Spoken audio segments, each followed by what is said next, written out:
So this is the new Toro Proline HDX walk behind, Hydro walk behind. Toro came out with this. This is the newest walk behind line that they have. I'll put the link in the description for Toro's website for this particular model to show you all the specs, and you can compare it with the non-HDX and so on. I just wanted to give my opinions of this mower.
So I truly feel that having a walk behind mower in your arsenal is pretty much a staple in your fleet.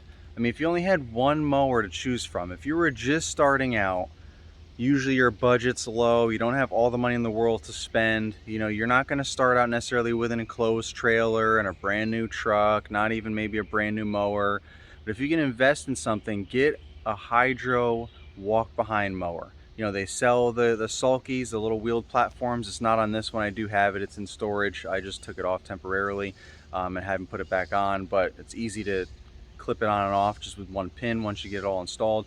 But it's a wheeled platform to kind of be like a stand-on mower. You just stand on the platform and the mower pulls you around. So I mean, it's a little bit different. Obviously you have to step off of the platform when you want to back up, because then it spins around and back up, and then when you go forward it spins back around and you get on it. So it's not, you're not actually attached to the mower like a stand-on mower. But to save a lot of money when you're on a budget first starting out, or if you need a bunch of super efficient, you know, lighter weight, smaller footprint overall mowers, you want to get a bunch of walk behinds, get those sulkies. I've seen a lot of those in the commercial companies that take care of a lot of commercial properties, and they've got a lot of ground to cover. Instead of having a bunch of stand-on mowers or zero turns, they have a bunch of walk behinds, and guys are standing on the sulkies and they're riding back and forth, which saves energy, which ultimately saves time. You're not necessarily going much faster than if you were walking behind it, but over the course of a property and over the course of the day, you get more tired walking around, so you're going to walk a little bit slower because it's Hydro. So the further you push the levers forward, the faster you're going to go. So you can go a little bit faster when you're standing on it, right? Because you don't have to run behind it if you're going full full speed forward, because these things are going, you know, 5, 6, 8 miles an hour in some cases. You know, zero turns go a lot faster than that. But when you're standing on the platform, yes, it will be a little bit faster in some cases, but again, if it's bumpy or whatever, you're not going to go too fast when you're mowing. But over the course of time, walking back and forth, it's going to wear you out. So it's all about productivity, increasing and maintaining the level of productivity. So if your guys are getting tired, or if you're getting tired, you know, you're gonna start walking slower and all that kind of stuff. So you can get that platform, that's gonna save you time. But when you're first starting out or you're looking to expand, walk behinds are go-to because they're more affordable. They're also more stable. They're great on hills, slopes, all that kind of stuff. When the turf is a little bit wet and soft, these are a lot lighter. You know, these are about 500 to 600 pounds versus 900 to 1100 pounds for your average stand-on mower, or even a zero turn goes even higher than that as far as weight and how heavy it is, plus your weight on the mower itself, where this, your weight is behind it. So it's just your weight standing on the sulky platform versus a stand-on mower. It's your weight on top of the mower's weight, or a zero turn. So now you're just putting a lot of extra weight on the turf, and if it's soft at all, you might cause some damage there. So walk behinds are definitely those mowers that are pulled out a lot of times for backup mowers. If something goes wrong with your zero turn, your stand-on or sit-down zero turn mower, as well as if you have sensitive turf or you have hilly properties. So walk behinds are a go-to, but they're also great to be a main mower, especially if you're starting out. It's a great investment to have. That's how I started. I started with a belt drive, which wasn't necessarily the most efficient by any means. I learned that the hard way, but it is reliable. Less things to break, less things to replace and maintain and go wrong and all that stuff, like hydro pumps and changing hydro fluid. Didn't have to do any of that with belts. You just had to replace the belts every so often, which I never even had to do because I was a solo owner operator for so many years. I took care of it, never had to replace anything. I think maybe the deck belt or something. I don't even know if I had to do that, to be perfectly honest.